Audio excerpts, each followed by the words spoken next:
The carriage rattled along the winding country road, jostling its lone passenger with each bump and turn. Augusta Blackwell clutched her worn leather satchel tightly against her chest, her dark eyes fixed on the passing landscape of rolling English hills shrouded in the misty embrace of early spring. The year was 1851, and at 23 Augusta found herself travelling toward an uncertain future at Blackwood Manor, the ancestral home of the formidable Duke of Westmoreland. "Not much farther now, miss," called the driver over his shoulder. "Blackwood Manor lies just beyond that ridge." Augusta nodded silently, swallowing the knot of apprehension that had settled in her throat. The position of governess to the Duke's 5 children had come unexpectedly, a blessing from Providence, when her previous situation had ended abruptly with the family's financial ruin. The salary offered was generous, suspiciously so, and the letter of employment had been terse, almost desperate in tone. As the carriage crested the hill, Augusta caught her first glimpse of Blackwood Manor. The imposing stone structure rose from the landscape like a sentinel, its Gothic spires piercing the grey sky. Though grand in its architecture, there was something forlorn about the estate. The gardens appeared neglected, and several windows remained shuttered despite the hour. "They say the Duke hasn't been the same since the Duchess passed," the driver remarked, noticing Augusta's wide-eyed appraisal. "3 winters ago now, terrible business, childbirth, the little one survived, but her Grace did not." Augusta's heart constricted. 5 children without a mother, and by all accounts with a father present only in name. "How old are the children?" she asked. "The eldest, Master James, must be 12 now. Then the twins, 10 perhaps. Miss Catherine must be 7, and the little one, the babe that cost the Duchess her life, she's 3 now, I believe. Haven't seen much of them myself. The Duke keeps them hidden away like treasures he can't bear to look upon." The carriage pulled to a stop before the grand entrance. Augusta smoothed her simple black dress, adjusted her bonnet, and descended with as much dignity as her trembling legs would allow. Before she could reach for her single trunk, the massive oak doors swung open. A severe-looking woman emerged, her grey hair pulled into a tight bun, her posture rigid as iron. "Miss Blackwell, I presume. I am Mrs. Wilson, the housekeeper of Blackwood Manor. You are expected." Her tone suggested Augusta was an inconvenience rather than a welcome addition. "Thank you for receiving me," Augusta replied, refusing to be cowed. "I look forward to meeting my charges." Mrs. Wilson's thin lips pressed together. "His Grace is currently away on business in London. You will meet him upon his return next week. In the meantime, you shall become acquainted with the children and your duties." As Augusta followed the housekeeper through the cavernous entrance hall, she noted the conspicuous absence of warmth. Richly furnished with ancestral portraits and priceless antiques, Blackwood Manor felt more like a museum than a home. The air itself seemed heavy with unspoken sorrow. "The children take their meals in the nursery, Mrs. Wilson explained as they ascended the grand staircase. "You will join them there. The Duke dines alone when in residence." Her voice lowered. "Miss Blackwell, I feel I must warn you. The previous 4 governesses lasted less than 6 months each. The children have been difficult since their mother's passing." Augusta raised her chin. "I am not easily discouraged, Mrs. Wilson." The housekeeper's expression remained doubtful. "The East Wing is reserved for the family and staff. The West Wing, including His Grace's study and chambers, is strictly forbidden without explicit invitation." She paused before a door. "This will be your room. The nursery is at the end of the corridor. The children are there now with their nurse, Mrs. Pembroke, who cares for the youngest, Miss Eleanor." Augusta's chamber was modest but comfortable, with a small fireplace, a narrow bed, and a writing desk positioned beneath a window overlooking the neglected rose garden. After freshening up, she steeled herself for the meeting that would determine the course of her new life. The nursery door stood slightly ajar when Augusta approached. From within came the sound of a child's frustrated cry and a harried adult voice attempting to restore order. Augusta knocked gently before entering. The scene that greeted her was one of barely contained chaos. Books and toys lay scattered across the floor. A boy of about 10 was engaged in what appeared to be a fencing match with a fireplace poker, while his identical twin brother cheered him on. A serious-looking older boy sat in the window seat, seemingly determined to ignore the pandemonium around him. In a corner, a young girl with honey-colored curls was methodically cutting paper dolls from what appeared to be pages torn from a book. Only the nursemaid, a plump, exhausted-looking woman cradling a sleepy toddler, noticed Augusta's entrance. "Heavens! You must be the new governess," she exclaimed, rising with difficulty. "I'm Mrs. Pembroke. This is little Eleanor." The woman looked at Augusta with undisguised relief. "Children, children! Your new governess has arrived." The activity in the room ground to a halt as 4 pairs of eyes turned to assess the newcomer. Augusta recognized the critical appraisal in their gaze. She was being measured, evaluated for weaknesses they could exploit. Augusta stepped fully into the room, closing the door behind her. "Good afternoon," she said with quiet authority. "I am Miss Augusta Blackwell, and I have the privilege of being your new governess." The eldest boy, James, approached her with deliberate slowness. Auburn-haired like his siblings, with his father's reported aristocratic features, he carried himself with the premature gravity of a child forced too early into responsibility. "How long do you intend to stay, Miss Blackwell?" he asked bluntly. "Miss Hayes lasted 4 months, Miss Richardson barely 3. Augusta met his challenging gaze steadily. "I intend to stay as long as I am needed, Master James." "Father doesn't need anyone," the boy replied coldly. "And neither do we." One of the twins snorted. "Speak for yourself, James. I, for one, would welcome someone who can actually teach something of interest." His accent was impeccably aristocratic, his vocabulary advanced for his age. "I'm Frederick," he continued with a mock bow. "The superior twin. That uncultured creature with the poker is my brother George." George brandished the poker defensively. "At least I don't hide behind books all day." The little girl looked up from her decimated book. "I'm Catherine. Are you going to make us recite French verbs?" Miss Richardson was obsessed with French verbs. It was dreadfully boring. Augusta took in each child, their defiance, their hurt, their longing poorly disguised as indifference. "I believe education should nurture curiosity, not suffocate it," she said. "We will certainly study French, mathematics, history, and literature as befits your stations, but we shall also explore music, art, and the natural sciences." "Father says art and music are frivolous pursuits," James interjected. Augusta raised an eyebrow. "Is that so? Well, I find that curious, considering the magnificent pianoforte I noticed in the drawing room and the rather impressive collection of paintings adorning the gallery." For the first time, uncertainty flickered across James's face. The toddler in Mrs. Pembroke's arms squirmed to be put down. Once on her feet, little Eleanor toddled directly to Augusta and gazed up with solemn eyes so like her mother's, according to the locket Augusta had glimpsed hanging in the hallway.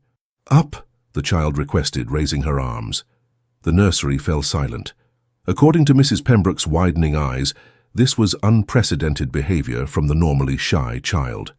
Without hesitation, Augusta lifted Eleanor into her arms. The little girl immediately touched Augusta's dark curls with wonder, then settled comfortably against her shoulder. "Well," breathed Mrs. Pembroke, "I've never seen the like." Something in the atmosphere of the room shifted. The twins exchanged glances. Catherine abandoned her paper dolls, and even James's rigid posture softened infinitesimally.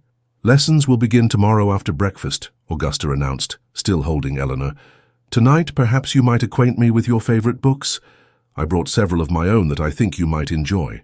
That evening, as Augusta unpacked her meager possessions, she gazed out at the moonlit grounds of Blackwood Manor. Somewhere in London, the mysterious Duke of Westmoreland conducted his business, unaware that his children, these bright, wounded souls, had already begun to creep into her heart. Little did she know that in 1 week's time she would stand face to face with Alexander Cavendish, the man whose grief had transformed him into the most feared aristocrat in England, and whose icebound heart would soon be thawed by the unwavering warmth of a simple governess who refused to be intimidated by either his rank or his sorrow. Alexander Cavendish, the 7th Duke of Westmoreland, was not a man accustomed to being challenged. As his carriage approached Blackwood Manor after a fortnight in London, his business having taken longer than anticipated, his thoughts were occupied with estate matters, parliamentary concerns, and the persistent headache that seemed his constant companion these past 3 years. The last thing he expected upon his return was laughter. Yet as he entered the grand foyer, divesting himself of his travelling coat and hat, the unmistakable sound of childish merriment floated down from the upper floors. Alexander froze, his hand suspended in the act of passing his gloves to the butler. "Hawkins," he said quietly. "What is that noise?" The elderly butler's face remained impassive, though something like satisfaction flickered in his eyes. "I believe that would be the children, Your Grace. They are with the new governess in the library." Alexander frowned. The library had been Caroline's favorite room. He had not set foot in it since her death. "The new governess," he repeated flatly. "Miss Blackwell, was it not? I intended to interview her upon my arrival." "Yes, Your Grace. Miss Blackwell arrived as scheduled last week." Without another word, Alexander strode toward the library, his tall figure casting a long shadow across the marble floor. The sound of laughter grew louder, punctuated by a woman's voice, melodious, warm, gently authoritative, recounting what appeared to be a story. He paused at the threshold, unobserved. The scene before him was so unexpected that for a moment he wondered if grief had finally unhinged his mind. His children, his solemn, withdrawn children, were gathered around a young woman seated in Caroline's favorite window alcove. Even James, who had retreated into cold silence these past years, sat cross-legged on the floor, his face animated as he had not seen since before Caroline's death. The twins were engaged in what appeared to be a friendly argument about some point in the story, while Catherine leaned against the woman's knee. Most astonishing of all, little Eleanor, who normally shied away from everyone save her nurse, sat contentedly in the woman's lap, playing with a lock of raven hair that had escaped its pins. The woman, Miss Blackwell, he presumed, was not what he had expected. His solicitor had engaged her based on her excellent references, but Alexander had anticipated someone older, more severe. This woman appeared scarcely more than 20, with a countenance that, while not conventionally beautiful, possessed a vivid expressiveness that transformed her features into something far more compelling. But why would the prince not simply tell the princess his true identity? Frederick was asking, his brow furrowed in concentration. "Pride," George interjected before Miss Blackwell could answer. "Obviously it was pride." "Not merely pride," Miss Blackwell corrected gently. "Fear, I think. Sometimes we build walls not to keep others out, but to see who cares enough to break them down." Alexander stiffened. The words struck too close to home, and he suddenly felt exposed, as though this stranger had glimpsed the carefully guarded chambers of his heart. He cleared his throat, and the effect was immediate. 5 heads turned in his direction, the children's expressions transforming from animation to wary reserve. Miss Blackwell alone remained composed, though he noted the slight widening of her dark eyes. "Father!" Catherine exclaimed, before remembering herself and dropping into a hasty curtsy. The boys scrambled to their feet, bowing awkwardly. "Your Grace," Miss Blackwell said, rising with Eleanor still in her arms. Her voice was steady, her gaze direct as she curtsied with remarkable grace despite the child's weight. "Welcome home. We did not expect you until tomorrow." "Evidently," Alexander replied coldly. "I find myself at a disadvantage, Miss Blackwell. You appear to have made yourself quite at home in my absence." A flash of something, indignation perhaps, crossed her features before she composed them again. "I apologize if we have disturbed you, Your Grace. We were concluding our literature lesson for the day. In my late wife's favorite room." A hush fell over the library. Even the children seemed to hold their breath. Miss Blackwell met his gaze unflinchingly. "Yes, Your Grace. The Duchess had excellent taste. This room houses not only the finest collection of books in the county, but also receives the best light for reading. I believe education should be conducted in pleasant surroundings whenever possible." Alexander was unaccustomed to being addressed in such a direct manner, particularly by an employee. Before he could formulate a suitably cutting response, Eleanor stretched her small arms toward him. "Papa," she said clearly, a word he had rarely heard from her lips. The simple word pierced him like a physical blow. For a terrible moment, he saw Caroline in the child's face, the same delicate features, the same trusting gaze that had once been turned upon him with love. "I have business to attend to," he said abruptly, ignoring his youngest daughter's outstretched arms. "Miss Blackwell, I expect a full report on the children's progress in my study after dinner. Children, continue with your lessons." With that, he turned on his heel and strode away, missing the look of quiet determination that settled on Augusta Blackwell's face. Dinner at Blackwood Manor was a solitary affair for the Duke. As was his custom, he dined alone in the cavernous formal dining room, surrounded by empty chairs and the watchful eyes of ancestral portraits. The silence, once a balm to his wounded spirit, now seemed oppressive after the unexpected sounds of life he had encountered earlier. Alexander pushed away his barely touched plate and reached for his wine glass. 3 years. 3 years since Caroline had been taken from him, leaving him with 5 children he could barely look at without seeing her face, without being reminded of his failure to protect her. A soft knock at the door interrupted his dark musings. "Enter," he called, expecting Hawkins with the port. Instead, Augusta Blackwell stood in the doorway, her posture straight, her expression composed. She had changed for dinner, he noted, into a gown of deep blue that, while simple, complemented her coloring. Her dark hair was arranged in a modest style that nonetheless revealed the elegant line of her neck. "You requested a report on the children's progress, Your Grace," she said, remaining at a respectful distance. Alexander gestured impatiently to a chair. "Sit, Miss Blackwell. I dislike conversing with someone hovering in doorways." She took the offered seat with quiet dignity, placing a leather-bound notebook on the table before her. "I have kept detailed records of each child's academic development, strengths and areas requiring additional attention." "And what have you discovered in a mere week that 4 previous governesses failed to discern?" he asked, unable to keep the skepticism from his voice. Augusta Blackwell's chin lifted slightly. "That your children are extraordinary, Your Grace, though each in different ways. Master James has a remarkable mind for mathematics and strategy. He defeated me soundly at chess yesterday, a feat I assure you is not easily accomplished. The twins, while outwardly similar, possess distinctly different talents. Master Frederick has a gift for languages and literature, while Master George exhibits exceptional spatial reasoning and mechanical aptitude. Miss Catherine's artistic abilities are truly impressive for a child of her age, and even little Miss Eleanor shows signs of an unusually retentive memory." Despite himself, Alexander was intrigued. This assessment matched his own observations from before everything changed. "You seem to have formed these opinions rather quickly." "Children reveal themselves readily to those who truly see them, Your Grace," she replied quietly. An uncomfortable silence fell between them. Alexander found himself uncharacteristically discomforted by this woman's direct gaze. Most people, even those of his own social standing, could not hold his eye for long, intimidated by his reputation or his rank. Miss Blackwell, however, regarded him with neither fear nor false deference, but with a clear-eyed assessment that suggested she saw beyond the ducal title to the man beneath. It was most unsettling. "I understand you've been using the library for lessons," he said abruptly. "That will cease immediately. The schoolroom is more than adequate." Something flashed in her eyes, disappointment, frustration, but her voice remained even. "As you wish, Your Grace.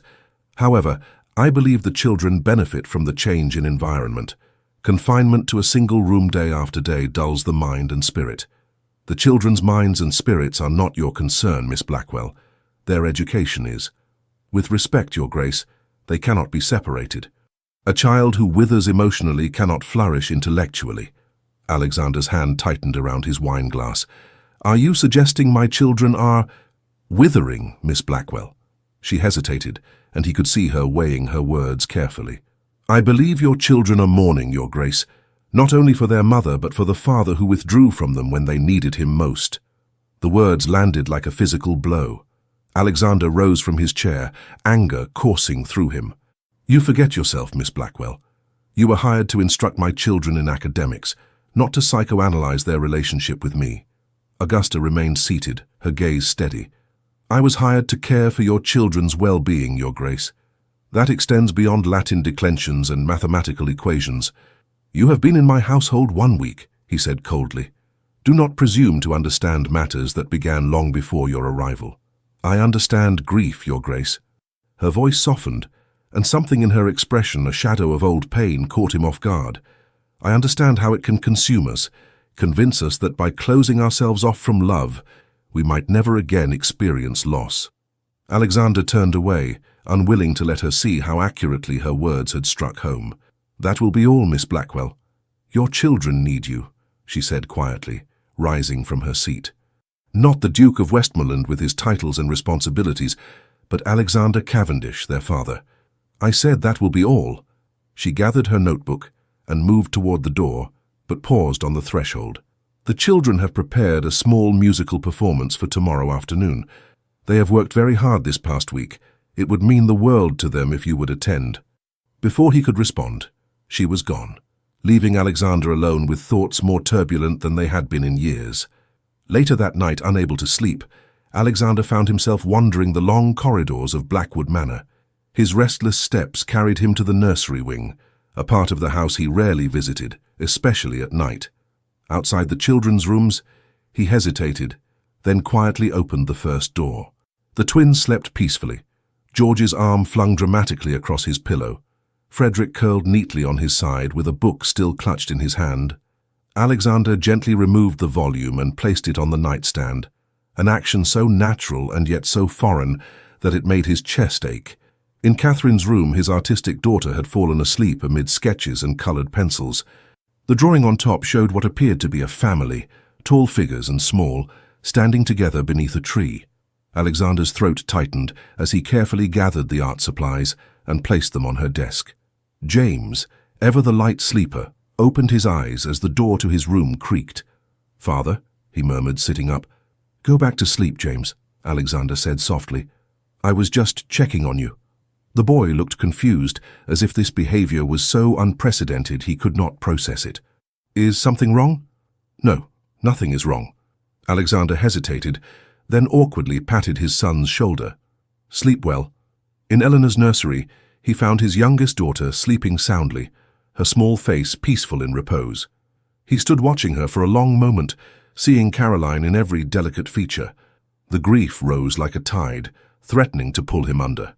As he turned to leave, he noticed a figure in the adjoining room where Mrs. Pembroke usually slept. But it was not the nursemaid seated in the rocking chair with a book open on her lap. It was Miss Blackwell, apparently having taken on night duty to allow the exhausted nursemaid some rest. She looked up as he appeared in the doorway, surprise flickering across her features. "Your Grace, why are you here and not Mrs. Pembroke?" he asked, keeping his voice low to avoid waking Eleanor. "Mrs. Pembroke has been suffering from a headache. I offered to watch over Miss Eleanor tonight." She closed her book. "She sometimes has nightmares." Alexander frowned. "I was not informed of this." "Perhaps because you have not asked," she replied, the gentle tone taking the sting from her words. Their eyes met in the dim lamplight, and Alexander was struck again by the directness of her gaze. In that moment something passed between them, a recognition perhaps of two souls who understood loss, who had been shaped by it in different ways. "The musical performance," he said abruptly. "What time tomorrow?" A smile touched her lips, transforming her face in a way that made it difficult for him to look away. 4 o'clock in the music room, Your Grace." Alexander nodded curtly and retreated, unsettled by the strange comfort he had found in her presence, and by the unwelcome realization that Augusta Blackwell had, in the space of a week, begun to thaw the ice that had encased his heart for 3 long years. The music room at Blackwood Manor had remained largely unused since Caroline's death. A fine layer of dust covered the grand pianoforte, and the harp stood silent in the corner, its strings untouched by human hands for 3 long years. As Augusta supervised the twins' efforts to make the room presentable for the afternoon's performance, she couldn't help but feel the weight of the past pressing down on them all. "Father won't come," James stated flatly, as he half-heartedly polished a silver candelabra. "You're setting yourself up for disappointment, Miss Blackwell." Augusta continued arranging chairs, her movements purposeful. "Your father said he would attend, and I believe him to be a man of his word." "He says many things," James muttered, so quietly that Augusta barely caught the words. The boy's pain was palpable, a wound still raw despite the passing years. "James," Augusta said gently, setting aside her tasks to approach the eldest Cavendish child, "may I speak plainly with you?" The boy shrugged, his eyes downcast. "I believe your father loves you very deeply, so deeply, in fact, that he has found it difficult to face you all since your mother's passing. Sometimes, when people experience great loss, they withdraw, not from lack of love, but from an excess of it." James looked up sharply. "That makes no sense." "Grief rarely does," Augusta replied with a sad smile. "But I've observed how he watches you all when he thinks no one notices. There is longing there and regret. You've been here barely a fortnight, James challenged, though uncertainty had crept into his voice. How could you possibly know what father thinks or feels? Augusta considered this. I cannot claim to know your father's mind, James, but I recognize the look of someone who has locked away their heart for safekeeping and misplaced the key. I saw it often enough in my own mirror after I lost my parents. The revelation silenced the boy. In the 2 weeks since her arrival, Augusta had shared little of her personal history with the children, focusing instead on earning their trust through consistency and genuine interest in their lives. Both of them, James finally asked, his voice smaller than his 12 years. Augusta nodded.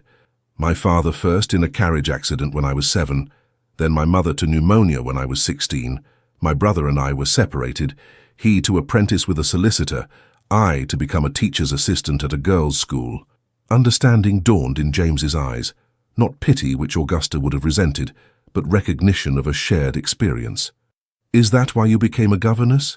Because you had nowhere else to go? I became a governess because I discovered I had a gift for teaching, Augusta corrected gently. But yes, circumstances dictated my choices in ways they might not have otherwise. Their conversation was interrupted by the arrival of Catherine and Eleanor, the latter toddling in with Mrs. Pembroke close behind. Catherine's honey-coloured curls had been neatly arranged, and she wore a pink dress that Augusta suspected had been her mother's favourite, given the care with which Mrs. Wilson had pressed it. Will father really come to hear us play? Catherine asked, her expression hovering between hope and doubt. I believe he will, Augusta replied, helping the little girl arrange her sheet music on the stand. And I think he will be very proud of how hard you've all worked. As the hour of the performance approached, Augusta felt her own nervousness growing. She had staked much on this event, not merely her credibility with the children, but a crucial step in her careful campaign to breach the walls Alexander Cavendish had built around himself. At precisely 4 o'clock, the doors to the music room opened, and the Duke of Westmoreland entered. His tall figure seemed to fill the doorway, his expression guarded as he surveyed the transformed space. The children immediately fell silent, their earlier excitement dampened by their father's imposing presence. Your Grace, Augusta greeted him with a curtsy. Thank you for joining us. The children have prepared several pieces for your enjoyment. Alexander nodded stiffly, taking the seat Augusta had positioned at the center of the small audience area. As he settled himself, Augusta noticed a flash of color against the austere black of his clothing. A small nosegay of spring flowers protruded from his coat pocket, clearly gathered with childish hands. Miss Eleanor insisted her father needed flowers, Mrs. Pembroke whispered, following Augusta's gaze. She gathered them from the kitchen garden this morning. Something warm unfurled in Augusta's chest at this small evidence of the bond that still existed between father and children, despite the emotional distance of recent years. The performance began with Frederick at the pianoforte, his slender fingers moving confidently across the keys in a simple but well-executed minuet. George followed with a surprisingly tender rendition of a folk song on the violin, an instrument Augusta had discovered gathering dust in a cabinet and had promptly had restrung. Catherine, nervous but determined, performed a sweet melody on the pianoforte that Augusta had simplified for her still developing skills. James had initially refused to participate, but at the last moment stepped forward with a piece of paper in his hand. I have not prepared a musical piece, he announced formally, glancing anxiously at his father. Instead, I have written a poem. It is called Remembrance. Augusta held her breath as the boy began to recite, his young voice gathering strength with each line of what proved to be a poignant tribute to his mother. As James spoke the final verse, Augusta dared to look at Alexander. The Duke sat rigidly, his hands gripping the arms of his chair, his face a mask of control that nevertheless failed to conceal the emotion in his eyes. When James finished, silence filled the room. Then, to everyone's astonishment, Alexander rose and approached his eldest son. For a moment he stood before the boy, seemingly at a loss. Then, with visible effort, he placed a hand on James's shoulder. Your mother would have been very proud, he said, his voice rough with suppressed emotion. As am I. The simple words transformed James's face, years of hurt momentarily washed away by his father's approval. The other children watched in amazement, hope kindling in their eyes. The spell was broken by the entrance of Hawkins, the butler, who bowed apologetically. "Forgive the interruption, Your Grace, but Lady Victoria Blackwood has arrived and awaits you in the drawing room." Alexander's expression immediately closed, the momentary softness replaced by his customary reserve. "Then, form Lady Victoria, I shall join her shortly." As the butler withdrew, Augusta noticed the change that had come over the children. The twins exchanged knowing glances, Catherine's smile faded, and James's posture once again became rigid and defensive. "Who is Lady Victoria?" Augusta asked quietly as the children began to disperse. It was Catherine who answered, her young face uncharacteristically solemn. "Father's cousin. She wants to marry him and become our new mother." "She visits often," Frederick added with undisguised distaste, "always bringing gifts and telling father how dreadfully we need a woman's guidance." "Which we have now," George pointed out, glancing at Augusta with something approaching loyalty. "Not that she'll care." Augusta watched as Alexander excused himself, the brief connection with his children already fading as he prepared to meet his visitor. The children's reactions told her all she needed to know about Lady Victoria Blackwood, and a strange protectiveness surged within her, not merely for the children, but curiously for their father as well. Lady Victoria Blackwood was everything Augusta was not. Tall, elegantly slender, with golden hair arranged in the latest fashion, and a gown that spoke of considerable wealth, she dominated the drawing room with her presence. As Augusta entered with the children for afternoon tea, a ritual Alexander had unexpectedly requested they join. She immediately felt the other woman's assessing gaze.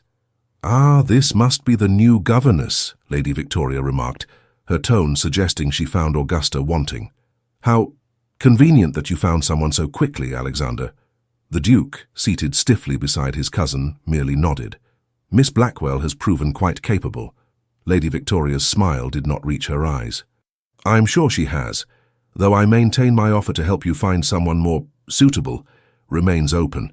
My friend the Countess of Harrington recently engaged a French governess for her children. So refined, so accomplished." "Miss Blackwell speaks French quite fluently," Catherine piped up unexpectedly. "And German too. She's teaching us both." Lady Victoria's smile tightened fractionally. "How charming. Tell me, Miss Blackwell, where did you receive your education?" Augusta met the woman's gaze steadily. "I was fortunate to be educated at Mrs. Fielding's Academy for Young Ladies in Bath, Lady Victoria. Later I served as a teacher's assistant there before accepting my first position as governess." "Mrs. Fielding's," Lady Victoria repeated, as though the name left a sour taste in her mouth. "I don't believe I'm familiar with the establishment." "It is small but excellent," Augusta replied evenly. "We focused on substance rather than reputation." A flash of amusement crossed Alexander's face so quickly, Augusta thought she might have imagined it. "Well," Lady Victoria continued, turning her attention to the children, "I've brought presents for you all, some educational materials I thought might supplement your studies." The gifts proved to be expensive but coldly impersonal, books too advanced for their intended recipients, a globe with inscriptions too small for Catherine to read without squinting, a porcelain doll for Eleanor that was clearly meant for display rather than play. Lady Victoria handed over the last of the gifts with a satisfied expression, as if awaiting approval for her generous gesture. "Alexander, Hawkins has already prepared my rooms, as we discussed. I shall stay through the weekend." Alexander did not respond immediately, merely lifting his glass to his lips. "What do you say, children?" Alexander prompted, when the last gift had been unwrapped. 5 dutiful thank yous followed, though Augusta noted the lack of enthusiasm behind them. "I've had the most splendid idea," Lady Victoria announced, setting down her teacup with a decisive clink. "The season is about to begin, Alexander. You've secluded yourself at Blackwood far too long. I insist you return to London with me. The Harringtons are hosting a ball next week that everyone of consequence will attend." Alexander frowned. "I have estate matters that require my attention." "Surely your steward can manage for a few weeks," Lady Victoria persisted, laying a gloved hand on his arm. "The children will be perfectly fine with their governess." Her gaze flickered dismissively over Augusta. "And it's high time you resumed your place in society. 3 years of mourning is more than sufficient, even for a duchess." Augusta saw James's knuckles whiten around his teacup, saw the hurt that flashed across the twins' faces, at the casual dismissal of their mother's memory. "What do you think, Miss Blackwell?" Alexander asked unexpectedly, turning to Augusta. "Would the children's education suffer in my absence?" The question caught her off guard. That he would seek her opinion in front of Lady Victoria suggested either a genuine concern for his children's welfare or a desire to use Augusta as a shield against his cousin's persuasion. Perhaps both. "The children's routine would continue uninterrupted, Your Grace," Augusta replied carefully. "However, I believe they have benefited greatly from your increased presence these past days." Lady Victoria made a sound that in less refined company might have been called a snort. "Really, Alexander? Consulting the governess on such matters? Next, you'll be asking the gardener's opinion on your investments."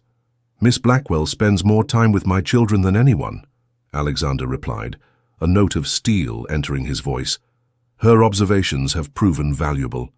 A flush of anger colored Lady Victoria's perfect complexion. "I see I've come at an inopportune time," she said, rising gracefully from her seat. "Perhaps we might discuss this further in private, Alexander." The Duke hesitated, then nodded curtly. "Children, you are excused. Miss Blackwell, please continue with their afternoon lessons." As Augusta led the children from the drawing room, she felt Lady Victoria's cold gaze following her. The woman was clearly a formidable adversary, wealthy, well-connected, and determined to secure her position by becoming the next Duchess of Westmoreland. Augusta had no illusions about her own standing. As a mere governess, she was little more than a servant in the eyes of society, regardless of the growing connection she felt with the Cavendish family. "Lady Victoria despises you," Frederick remarked matter-of-factly as they climbed the stairs to the schoolroom. "She thinks you're an obstacle." "Frederick," James hissed, casting an apologetic glance at Augusta. "Well, it's true," George chimed in. "She's been trying to convince Father to send us all to boarding school for ages. Now that Miss Blackwell is here, and Father is actually speaking to us again, Lady Victoria must be absolutely seething." Augusta maintained her composure, though the children's observations unsettled her. "Lady Victoria naturally has concerns about your welfare," she said diplomatically. "As your father's cousin, she—" "Second cousin," Catherine corrected with surprising vehemence. "And she didn't care about us until Mother died, and she decided she wanted to be a duchess." Augusta guided them into the schoolroom, troubled by the undercurrents she was discovering in the Cavendish household. "Regardless of Lady Victoria's motives, it's important that we conduct ourselves with dignity and respect. Now let us return to our geography lesson." As the children settled reluctantly into their studies, Augusta found her thoughts returning to the drawing room below, where Alexander was now alone with his cousin. The vulnerability she had glimpsed in him during the children's performance had been replaced once more by his customary reserve in Lady Victoria's presence. Yet he had sought Augusta's opinion, had valued her assessment of his children's needs above his cousin's persuasions. It was a small victory, but significant nonetheless. That evening, long after the children had been settled for the night and Lady Victoria had departed, with a promise to return the following week, Augusta found herself unable to sleep. The events of the day had left her mind restless, her thoughts circling around the complex dynamics of the Cavendish family and her own increasingly complicated feelings toward them, especially their father. Deciding that a book might help calm her thoughts, Augusta wrapped a shawl around her nightdress and quietly made her way to the library. The corridors of Blackwood Manor were silent, the grand house creaking and settling in the cool spring night. To her surprise, a soft glow emanated from beneath the library door. Someone else, it seemed, was also seeking solace in literature at this late hour. Augusta hesitated, about to retreat to her room, when the door suddenly opened. Alexander Cavendish stood in the doorway, his tall figure silhouetted against the lamplight behind him. He had removed his coat and cravat, and the top buttons of his shirt were undone, revealing a glimpse of his throat. His hair, usually impeccably styled, was slightly disheveled as though he had repeatedly run his hands through it. "Miss Blackwell," he said, clearly as startled to see her as she was to encounter him. "Your Grace," Augusta replied, acutely aware of her inappropriate attire. Though her nightdress was modest and fully covered by her shawl, the situation was decidedly improper. "Forgive me, I did not mean to disturb you. I was having difficulty sleeping and thought a book might help." Alexander studied her for a moment, then stepped aside. "By all means. The library is at your disposal." Augusta hesitated, caught between propriety and the unexpected opportunity to speak with the Duke alone, without the barriers of formal interaction. "Unless you fear ruination by being alone with me in the middle of the night," Alexander added, with a flash of unexpected humor in his eyes. "I think my reputation can withstand it, Your Grace," Augusta replied, surprising herself with her boldness. "Though Mrs. Wilson might have strong opinions on the matter." A ghost of a smile touched Alexander's lips as he gestured for her to enter. "Mrs. Wilson has strong opinions on everything. It's her most consistent quality." The library was warm, a small fire still burning in the grate. An open book and half-empty glass of brandy on the side table indicated where Alexander had been sitting. As Augusta moved toward the shelves, searching for something to justify her presence, she felt his eyes upon her. "You handled Victoria admirably today," he said abruptly. Augusta turned, surprised by the comment. "Lady Victoria is formidable. A diplomatic assessment." Alexander picked up his brandy glass, swirling the amber liquid thoughtfully. "She was displeased by your presence, you know. Victoria has been campaigning to place her own choice of governess in this household for some time." "I gathered as much," Augusta admitted. "The children seem wary of her intentions." Alexander's expression darkened. "Children often perceive what adults choose to ignore." Augusta selected a volume of poetry from the shelf, running her fingers over the leather binding. "May I ask you something, Your Grace?" He gestured for her to continue, his face inscrutable in the flickering light. "The children believe Lady Victoria wishes to become the next Duchess of Westmoreland. Is that a prospect you favour?" The bluntness of her question clearly startled him. For a moment, Augusta feared she had overstepped dramatically, but Alexander's response, when it came, was measured rather than angry. "Victoria is suitable in every way that society deems important," he said carefully. "She is well-born, well-connected, and would provide the children with a mother figure of appropriate standing. Those are reasons society might approve of such a match," Augusta observed quietly. "Not reasons why you might desire it." Alexander looked at her sharply. "You speak very freely, Miss Blackwell. Forgive me, Your Grace, it is not my place to question your personal affairs." He set down his glass with deliberate care.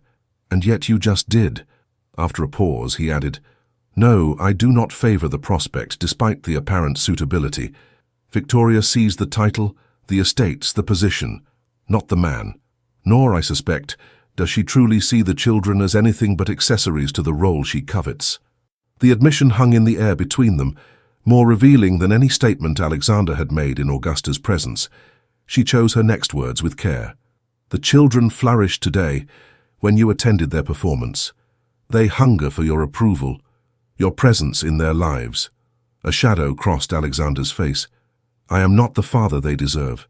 "You could be," Augusta replied simply. Their eyes met across the room, and Augusta felt something shift between them, a moment of connection that transcended their respective positions, that acknowledged the growing understanding that had developed over these past weeks. "Why did you become a governess, Miss Blackwell?" Alexander asked suddenly. "You are clearly educated beyond the requirements of the position and possess an uncommon intelligence. Surely other paths were available to you." Augusta hesitated, then decided on honesty. "Necessity initially.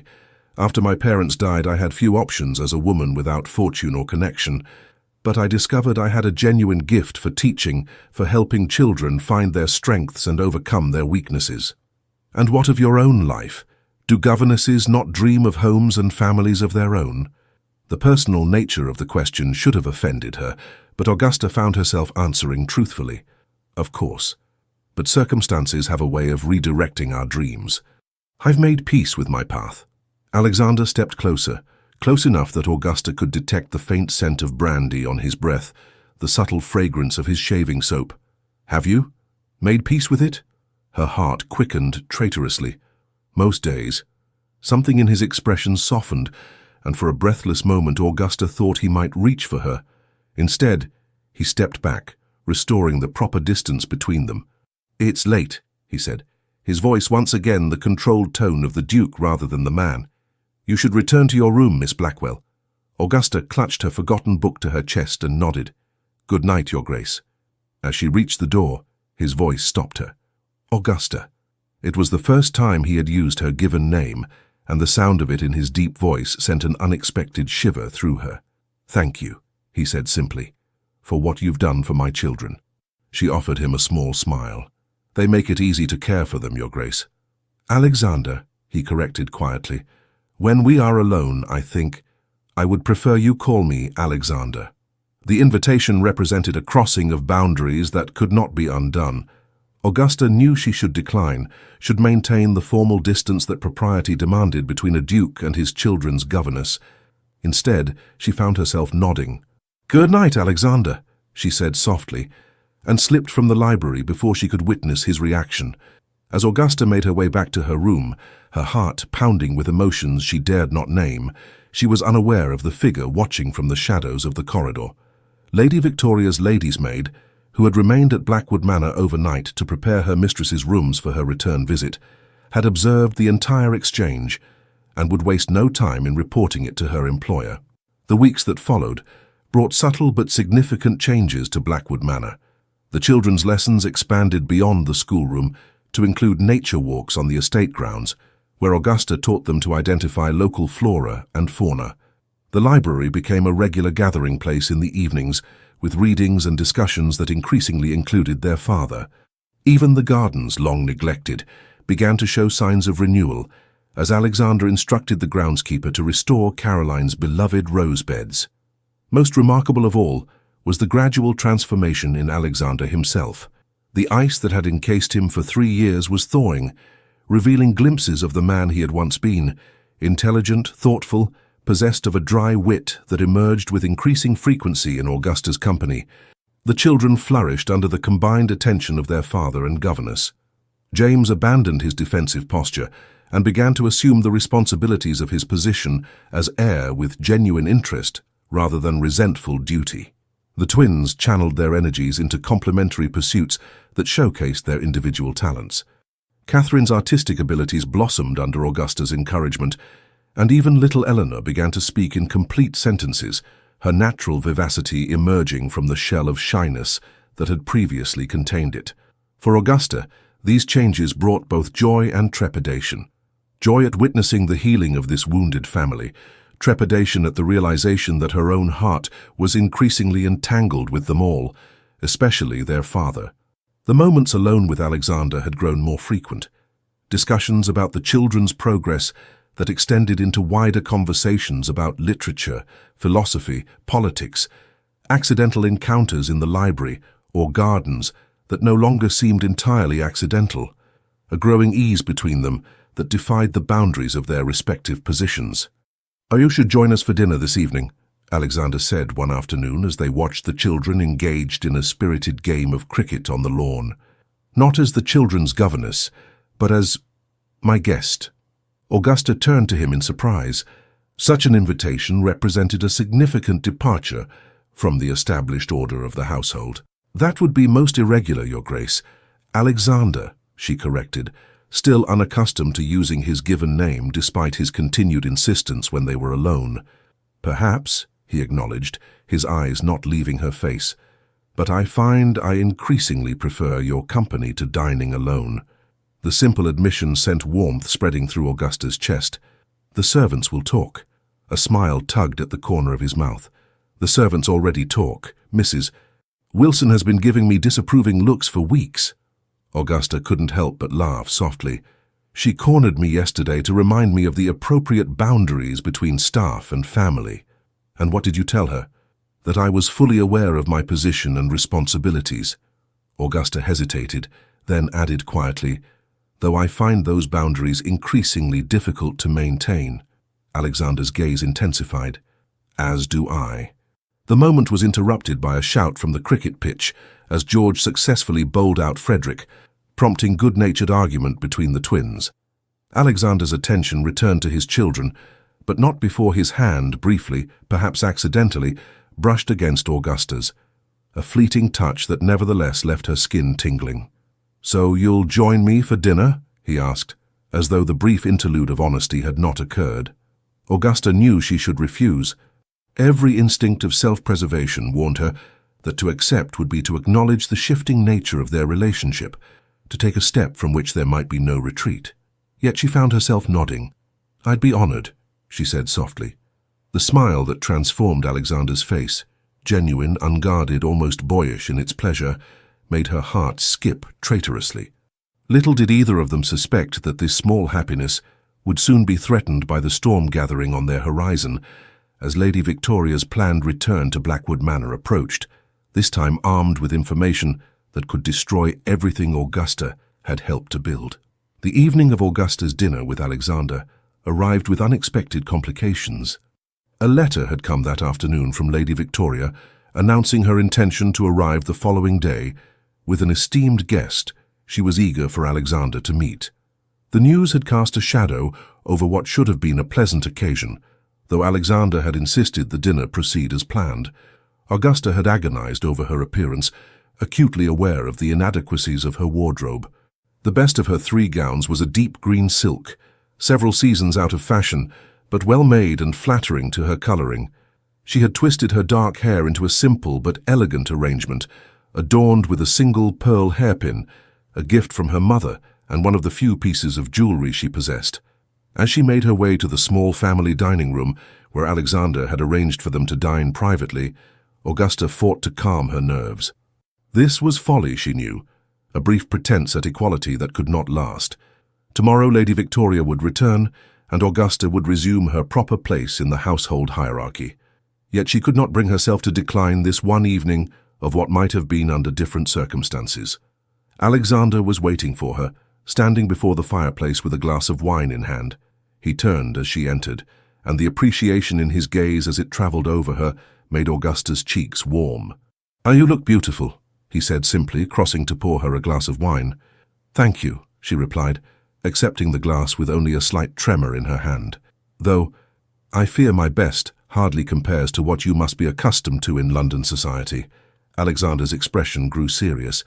"You compare favorably to anyone I've encountered in any society, Augusta. Your beauty lies not merely in your appearance, though that is certainly worthy of admiration, but in your intelligence, your compassion, your strength of character."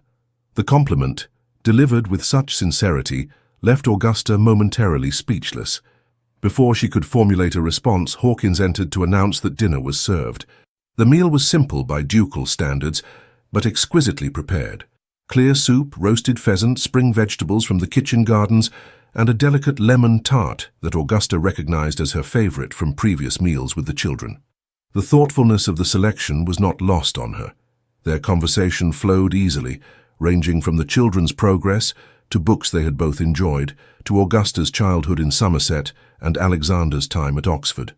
It was only when the dessert plates had been cleared and they were alone again that the subject of Lady Victoria's imminent arrival arose.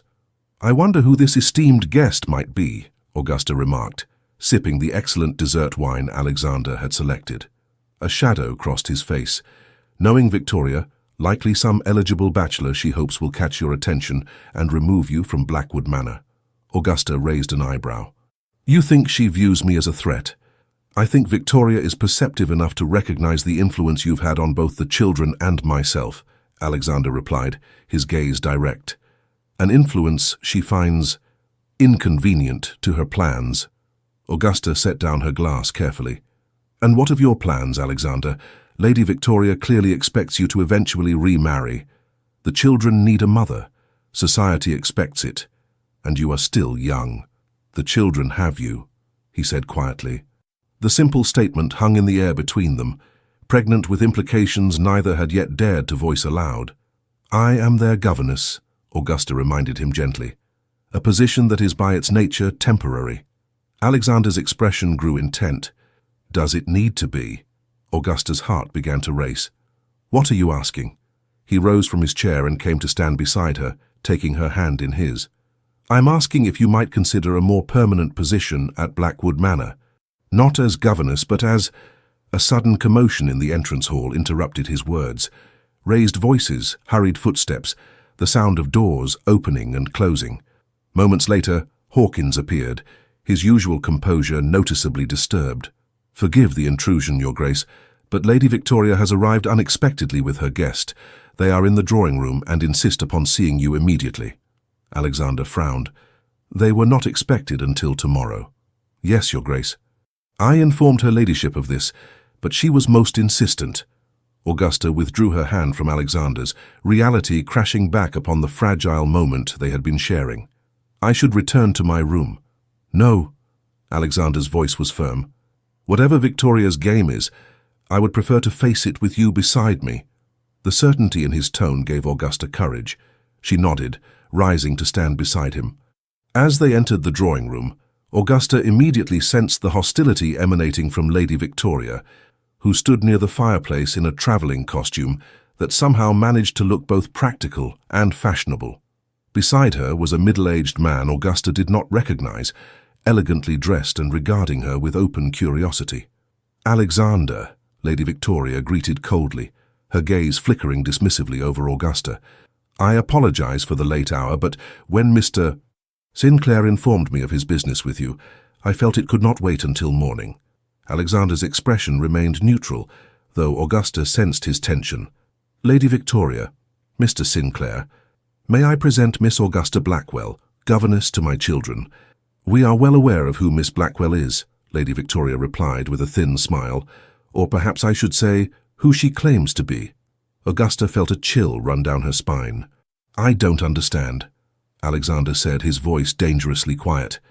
Mr. Sinclair stepped forward, his manner professional but his eyes calculating. "Your Grace, I am a private investigator engaged by Lady Victoria to look into Miss Blackwell's background. My findings are concerning." Alexander's posture stiffened. "You investigated a member of my household without my knowledge or consent?" "I acted out of concern for you and the children," Lady Victoria interjected smoothly. "And my concerns appear to have been justified. Mr. Sinclair, please share what you've discovered." The investigator pulled a small notebook from his pocket. "Miss Augusta Blackwell claims to have been educated at Mrs. Fielding's Academy for Young Ladies in Bath. The establishment exists, but has no record of a student by that name. She claims to have been orphaned and separated from her brother, a convenient story that proves difficult to verify." Augusta's hands began to tremble. "I can explain." "There's more," Mr. Sinclair continued, ignoring her. "Miss Blackwell's previous employment references are suspect. The family she claims to have served before coming here, the Harringtons of Devon, report that their governess was dismissed for inappropriate behavior with the master of the house." "That's not true," Augusta exclaimed, her composure finally breaking. "I never—" "Of course you would deny it," Lady Victoria said coldly. "Just as you've been lying about your qualifications, your background, your very identity. One wonders what your true purpose might be in insinuating yourself into the Duke's household, and his confidence." Alexander had gone very still, his face a mask that revealed nothing of his thoughts. "Is there any truth to these accusations, Augusta?" The use of her given name before others did not go unnoticed by Lady Victoria, whose eyes narrowed speculatively. Augusta took a deep breath, fighting for composure. "There is both truth and falsehood in what Mr. Sinclair has reported. If you will allow me to explain—" "I think we've heard quite enough," Lady Victoria interrupted. "Alexander, I strongly advise you to dismiss this person immediately. The children cannot be left in the care of someone who has so thoroughly misrepresented herself." Augusta looked desperately at Alexander, whose expression remained unreadable. "Please," she said quietly, "at least hear my explanation in private before you judge me." After a moment that seemed to stretch into eternity, Alexander nodded curtly. "Lady Victoria, Mr. Sinclair, you must be tired from your journey. Hawkins will show you to your rooms. We will discuss this matter further in the morning." Lady Victoria's face flushed with anger. "You cannot possibly be considering—" "I said, we will discuss this in the morning," Alexander repeated, his tone leaving no room for argument. "For now, I wish to speak with Miss Blackwell alone." Once they were alone in Alexander's study, Augusta found herself unable to meet his gaze. The warmth and connection they had shared at dinner seemed a distant memory, replaced by a chasm of doubt and suspicion. "Explain," Alexander said simply, his voice neither accusatory nor forgiving. Augusta gathered her courage and began. "My name is not Augusta Blackwell. It is Augusta Winters. I changed it after leaving my position with the Harringtons, not because I was dismissed for impropriety, but because Lord Harrington's unwanted advances made my position untenable." She saw Alexander's expression shift slightly, but continued before he could speak. When I refused him, he threatened to ruin my reputation, to ensure I would never find employment as a governess again. I fled in the night with only what I could carry. I knew no one would accept my word against his, so I created a new identity. I could not use my real references, so I fabricated new ones. "And your education?" Alexander asked quietly. "I was educated at Mrs. Fielding's, but under my real name. My parents did die, as I described, and my brother and I were separated. Everything I told you about my life was true except for my surname." Augusta finally looked up, meeting his gaze directly. "I never intended to deceive you, Alexander. I only wanted to secure honest employment, to use my skills to support myself with dignity. Why did you not tell me this when I hired you? Would you have employed me if you knew? A governess with no verifiable references, who had fled her previous position under a cloud of scandal, however unjust." Augusta shook her head. "I had been turned away from 3 households before I saw your advertisement. I was desperate, and your children needed me." Alexander was silent for a long moment, his expression thoughtful. "The children do need you," he finally said. "They have flourished under your care in ways I scarcely thought possible." Hope flickered in Augusta's chest, but Alexander's next words extinguished it. "But I cannot have someone in my household responsible for my children who has built her position on falsehoods." His voice was gentle but firm. "Regardless of the circumstances that drove you to it." "I understand," Augusta whispered, fighting back tears. "I will pack my things immediately." "No," Alexander sighed heavily. "It is late, and you are upset. Stay the night. We will discuss arrangements for your departure in the morning." Augusta nodded, unable to trust her voice. As she turned to leave, Alexander spoke again. "For what it's worth, Augusta, I believe your explanation, and I am sorry for what you endured at the Harringtons." The kindness in his voice nearly broke her composure entirely. With a last anguished glance at the man who had come to mean so much to her, Augusta fled the study, her vision blurred by unshed tears. In her room, as she began to pack her few possessions, a soft knock at the door startled her. Hastily wiping her eyes, Augusta opened it to find Catherine standing in her nightdress, her young face troubled. "Miss Blackwell, why are you crying, and why are you putting your things in your trunk?" Augusta tried to smile reassuringly. "It's nothing for you to worry about, dear. Go back to bed." Catherine's eyes widened in understanding. "You're leaving us, aren't you? Because of Lady Victoria?" Before Augusta could respond, James appeared in the corridor, followed quickly by the twins.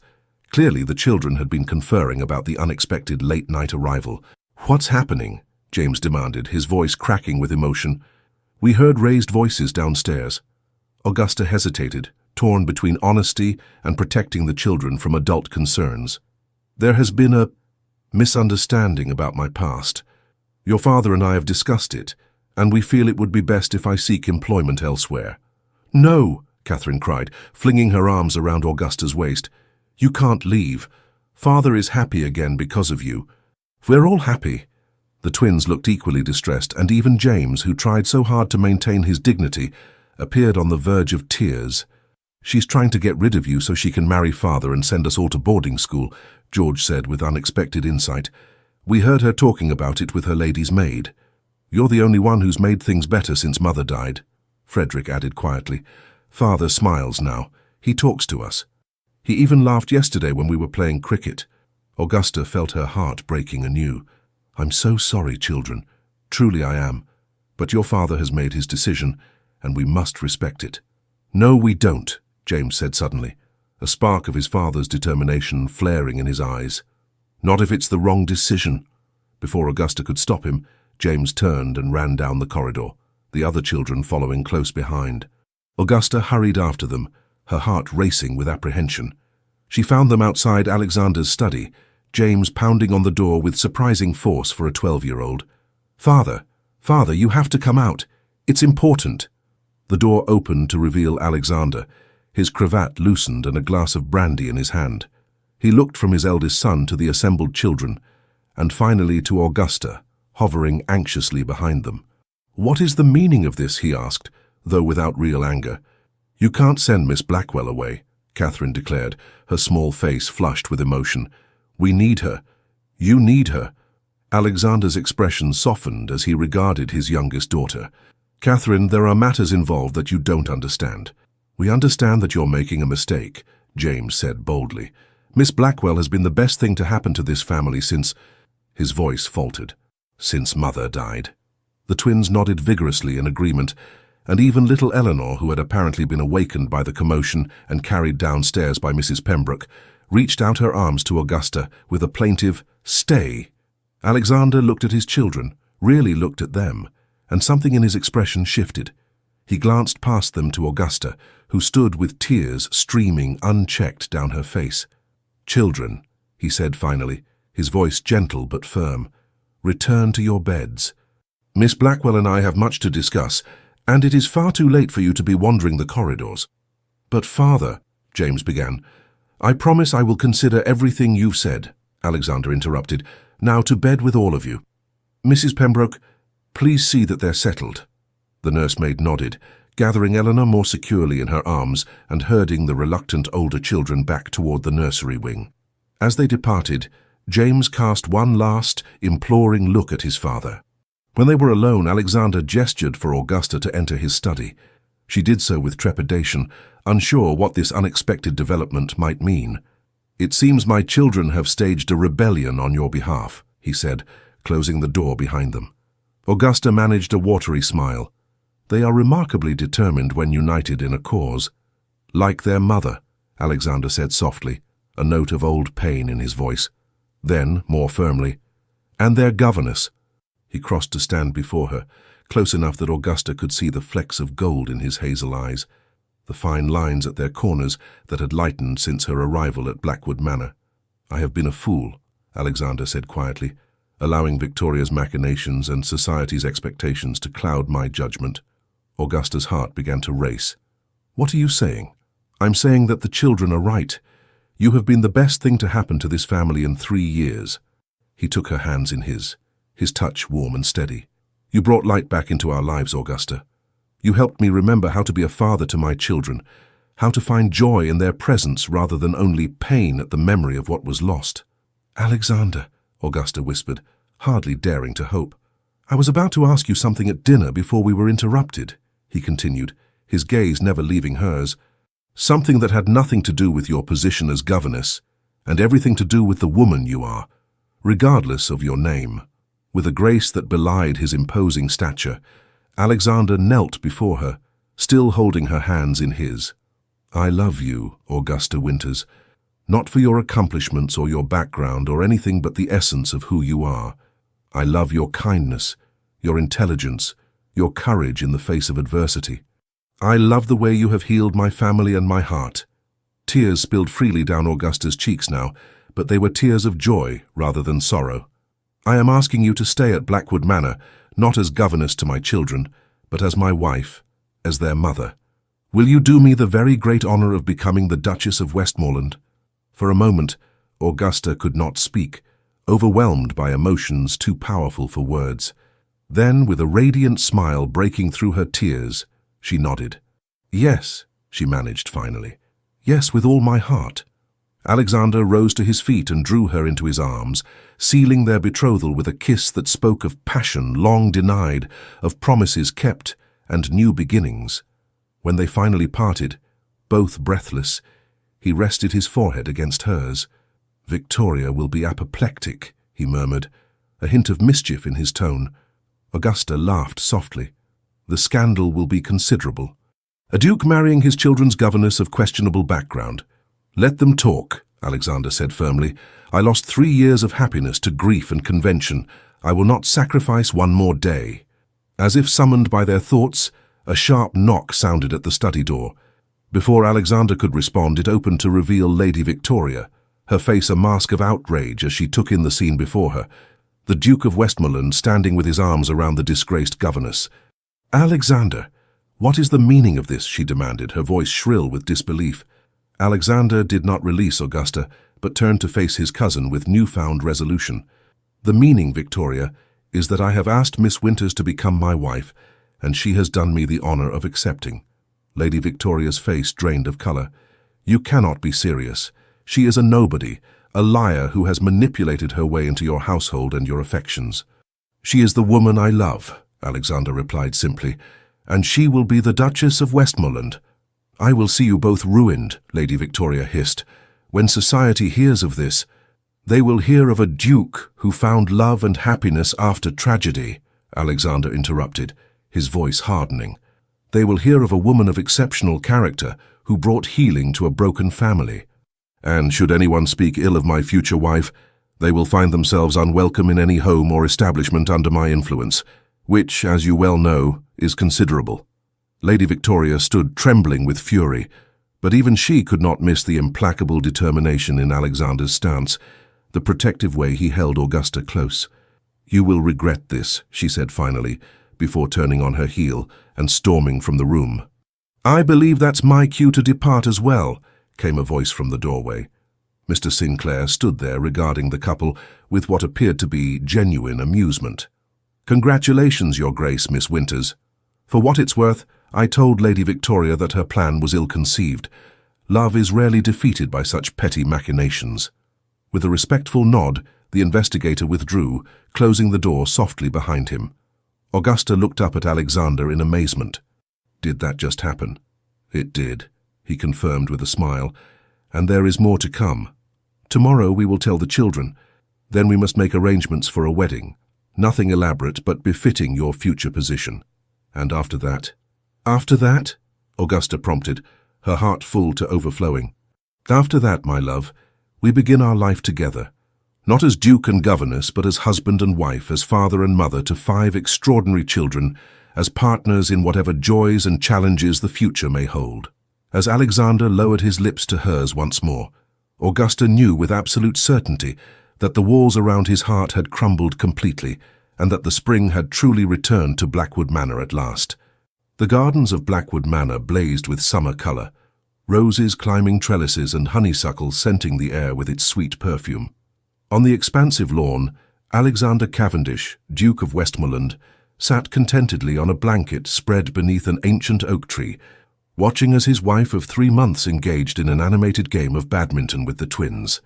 Augusta's laughter rang out as Frederick executed a particularly dramatic dive to return her serve, while George cheered his brother on with characteristic enthusiasm. Her dark hair was coming loose from its pins, and her cheeks were flushed with exertion and happiness. "Father, look at what I've drawn," Catherine exclaimed, presenting Alexander with her latest artistic creation, a remarkably skilled portrait of the family gathered around the pianoforte. "This is extraordinary, Catherine," Alexander replied with genuine admiration. "You've captured everyone perfectly." The little girl beamed with pride. "Miss Reynolds says I have a natural gift. She thinks I might study art in London someday." Alexander smiled at the mention of the new governess, a competent, kind-hearted woman Augusta had personally selected to continue the children's education now that she had assumed the role of Duchess and mother. "If that is what you wish, then it shall be so," he assured his daughter, "though London will have to wait a few more years, I'm afraid." Nearby, James sat with Eleanor, patiently helping his youngest sister construct a daisy chain. The transformation in his eldest son continued to amaze Alexander. Gone was the defensive, angry boy of a year ago, replaced by a young man growing daily in confidence and compassion. "Your Grace," Hawkins approached with a silver tray bearing correspondence. "The post has arrived." Alexander accepted the letters with a nod of thanks, quickly sorting through them until he found what he sought, a letter bearing the seal of Oxford University.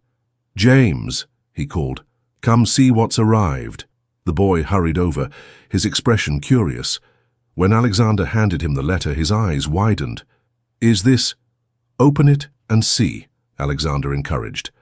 With trembling fingers, James broke the seal and unfolded the document.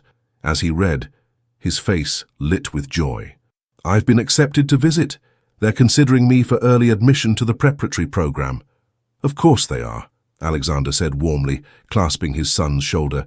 "You've worked incredibly hard this past year. Your mother would be so proud." At the mention of Caroline, a shadow of old grief passed between them, but it was briefer now, tempered by healing and the new happiness they had found. "Augusta will be thrilled," James said, glancing toward his stepmother with genuine affection. "She's been helping me with my Latin composition for months." As if sensing their attention, Augusta looked up from the badminton game and waved, then excused herself from the twins to join her husband and stepchildren beneath the oak tree. "What has you both looking so pleased?" she asked, settling gracefully beside Alexander on the blanket. "James has received word from Oxford," Alexander explained, his voice rich with pride. "They are considering him for early admission to their preparatory program." Augusta's face lit with delight. "James, that's wonderful, though I confess I'm not surprised. Your essay on Roman governance was exceptional." The boy flushed with pleasure at her praise. "I couldn't have done it without your help." "Nonsense," Augusta replied, reaching out to squeeze his hand. "The talent and determination were entirely your own. I merely provided guidance." Alexander watched the interaction with a full heart. In the 4 months since Augusta had agreed to become his wife, he had witnessed countless such moments, small kindnesses, mutual respect, genuine affection growing between his children and the woman who had so unexpectedly become central to all their lives. Their wedding had been a modest affair by ducal standards, a quiet ceremony in the village church, attended by local gentry and a few carefully selected friends from London.